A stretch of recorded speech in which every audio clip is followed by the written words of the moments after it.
से एक अहम खबर।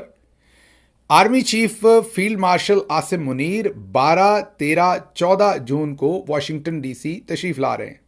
इस सिलसिले में पाकिस्तान तहरीक इंसाफ के मैरीलैंड स्टेट के प्रेसिडेंट मुनीर साहब के इस दौरा अमेरिका से पाकिस्तान को क्या हासिल होगा, ये दौरा 12, 13, 14 जून को इस महीने यहाँ पे होगा अमेरिका में, वाशिंगटन डीसी। अमेरिका में एक बार फिर 59 अरकान कांग्रेस ने डोनाल्ड ट्रंप को इमरान खान का नाम लेकर खत लिख दिया। पहले अमेरिकी कांग्रेसमैन ने ट्रंप को एक खत लिखा। इमरान खान साहब ने एक खत क्या है जिसमें उन्होंने इस बात का इरादा किया कि इस बार जब आसिम मुनीर साहब वाशिंगटन डीसी आएंगे तो भरपूर एहतजाज किया जाएगा। उन्होंने पाकिस्तान तहरीक इंसाफ की तरफ से भी और पाकिस्तानी कम्युनिटी की तरफ से भी ये ऐलान किया कि एक भरपूर किस्म का ज़ोरदार एहतजाज होगा। ज़ाहिर है ये एहतजाज हुआ तो मैं भी वहाँ पर मौजूद हूँगा। मतलब एहतजाज हुआ का मतलब है कि अगर फील्ड मार्शल साहब तशरीफ़ लाए, क्योंकि अभी जो खबरें हैं वो ज़राए से तो आ रही हैं लेकिन हतमी तौर पर उनका जो प्लान है वो अभी तक प्रिंट नहीं हुआ कहीं भी, या किसी भी जगह पर मुरवजा तरीके से उसका ऐलान नहीं किया गया, लेकिन ज़राए सारे यही कह रहे हैं कि वो तशरीफ़ लाएंगे। इससे पहले भी वो वाशिंगटन डीसी आए थे, एहतजाज हुआ था लेकिन भरपूर किस्म का नहीं हो सका था।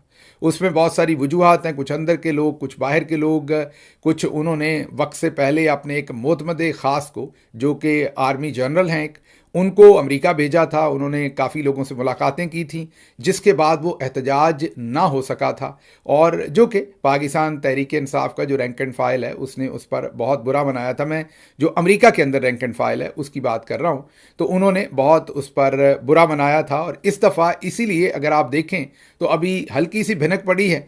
तो जो मैरीलैंड स्टेट के प्रेसिडेंट हैं वकार खान, उन्होंने पहले ही इस बात का ऐलान कर दिया है कि इस बार अगर आसिम मुनीर साहब वाशिंगटन डीसी तशरीफ लाए तो भरपूर एहतजाज होगा। इसमें जनरल आसिम मुनीर का कोई जिक्र नहीं है, ठीक है जी। इसमें जिक्र है जी कि मोहसिन नकवी जो है वो जिम्मेदार पाया है बहुत सारी खिलाफ वर्जियों कि जो लाइन ऑफ कंट्रोल है वो सीज फायर में तब्दील हो जाएगी। अच्छा, अगर ऐसा होता है तो फिर क्या इसका मतलब है? क्योंकि ख्वाजा आसिफ ने तो शायद ये भी कहा है कि अभी तो एक फर्क है ना, एक आजाद कश्मीर है हमारे लिए जो पाकिस्तान एडमिनिस्ट्रेटेड है, और दूसरा जो है वो इंडियन ऑक्यूपाइड कश्मीर है जिसको हम मकबूजा कश्मीर कहते हैं। वो कहते हैं कि उसके दरमियान जो तफरीक है फिर वो खत्म हो जाएगी। अब इसका प्रैक्टिकली मतलब क्या है? क्या पाकिस्तान जिसकी स्टेटेड पोजीशन ये है कि हम यूनाइटेड नेशन की करारदाद के जरिए चाहते हैं कि कश्मीर का मसला हल हो, वहां के लोगों को राय देने का हक हो, और टिल देन हम उनकी सिफारती और सियासी हिमायत करते रहेंगे। तो अगर ये तब्दील हो जाता है और ये अब एलओसी से सीज फायर लाइन बन जाती है तो फिर इसका क्या मतलब है? क्या हम इस सीज फायर लाइन को, इस बाउंड्री को तब्दील करने का इरादा रखते हैं?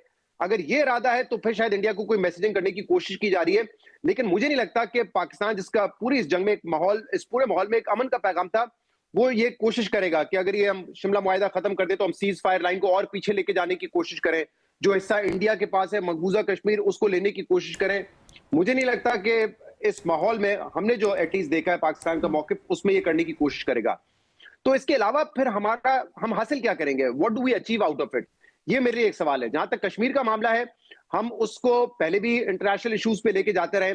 इंडिया हमेशा इनकार करता है, वो शिमला मुआहिदा की मिसाल देता है और कहता है कि नहीं, इस मसले को हमने बायलैटरली हल करना है। लेकिन आपको याद होगा कुछ अरसे पहले जब पैलेट गन्स का इस्तेमाल हुआ था तो हमने जाके यूनाइटेड नेशन में बात की। इस वक्त भी अगर ट्रंप इस पे सालिसी करने को तैयार है तो हम उसको भी वेलकम कर रहे हैं। तो मेरे ख्याल से अगर इसको हिस्टोरिक पर्सपेक्टिव में देखें ना, तो दोनों मुल्क एक दूसरे के ऊपर ये